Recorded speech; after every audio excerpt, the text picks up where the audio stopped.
શ્રી ગણેશાય નમઃ. શ્રી નારાયણ શરણમ મમ.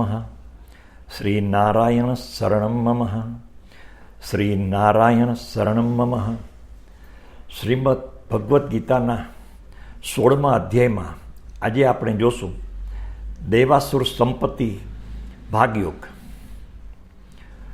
ભગવાન શ્રી કૃષ્ણે કહ્યું, હે અર્જુન, દેવી સંપત્તિવાળા મનુષ્યોમાં નિર્ભયતા, નિર્મળતા, સાત્વિક વૃત્તિ, જ્ઞાન અને યોગ વિશે નિષ્ઠા, ધન, ઇન્દ્રિયનું દમન, ત્યાગ, શાંતિ, નિંદા ન કરવી, દયા, લોલુપતાનો અભાવ, મૃદુતા, દુરાચારથી લજ્જા, તેજ, અચંચળતા, ક્ષમા, ધૈર્ય, પવિત્રતા, દ્રોહ ન કરવો, અભિમાનનો ત્યાગ, આવા 26 ગુણો ઉત્પન્ન થાય છે.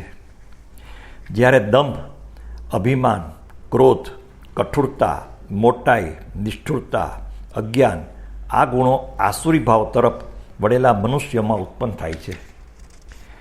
દૈવી ભાવો મોક્ષ તરફ લઈ જાય છે, જ્યારે આસુરી ભાવો બંધનમાં નાખે છે. હે અર્જુન, તું શોક ન કર, તું દૈવી ભાવો તરફ વળેલો છે. હે અર્જુન, આ સૃષ્ટિમાં પ્રાણીઓના સમુદાય 2 પ્રકારના છે.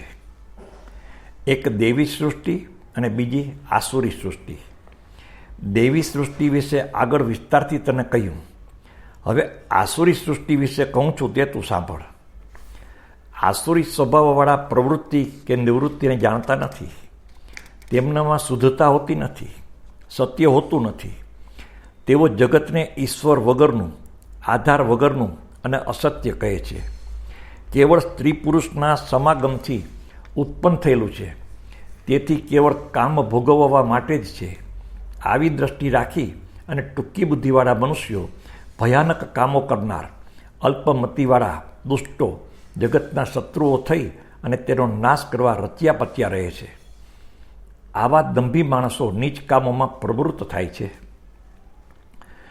હે અર્જુન, તે અનેક આશાઓમાં જકડાઈને, કામ અને ક્રોધને વશ થઈને ધન સંચય કરવાનો પ્રયત્ન કરે છે. તેઓ વિચાર કરે છે કે આ ધન પદાર્થ મેળવ્યા, હવે મારા ઈચ્છેલા ધન પદાર્થ મેળવીશ. આટલું ધન છે ને ફરીથી પણ આટલું ધન થશે. આ શત્રુને મેં હણ્યો ને બીજા શત્રુને પણ હું હણીશ. હું ઈશ્વર છું, હું સિદ્ધ છું, હું બળવાન છું અને હું સુખી છું. ધન અને મનના મદવાળા, ઘમંડી અને દંભથી કેવળ નામના યજ્ઞો વડે જ અવિધિપૂર્વક મારું પૂજન કરે છે. આ સંસારમાં આવા દ્વેષભાવવાળા ઘાતક, અમંગળ અસુરોને કાયમ હું આસુરી યોનિમાં નાખું છું. હે અર્જુન, પ્રત્યેક જન્મમાં આસુરી યોનિને પામેલા તે મૂઢ લોકો દંભથી યજ્ઞ કરે છે કે અહંકાર, બળ, ગર્વ, કામ, ક્રોધનો આશ્રય લઈ મારો દ્વેષ કરે છે. તે મને પામી શકતા નથી. તેમજ તે જન્મ પ્રતિ જન્મ વધારે અને વધારે અધમગતિને પામે છે. કામ, ક્રોધ અને લોભ એ નરકમાં લઈ જવાના દ્વાર હોવાથી એ ત્રણેયને ત્યજવા જોઈએ. હે અર્જુન, આ નરકના 3 દ્વારથી છૂટી અને મનુષ્ય શુભ કર્મ કરવાથી મોક્ષને મેળવી શકે છે. જેઓ શાસ્ત્રની વિધિ છોડીને મનમાની રીતે વર્તે છે, તેને ન તો સિદ્ધિ મળે છે, ન સુખ મળે છે કે ન ઉત્તમ ગતિ મળે છે.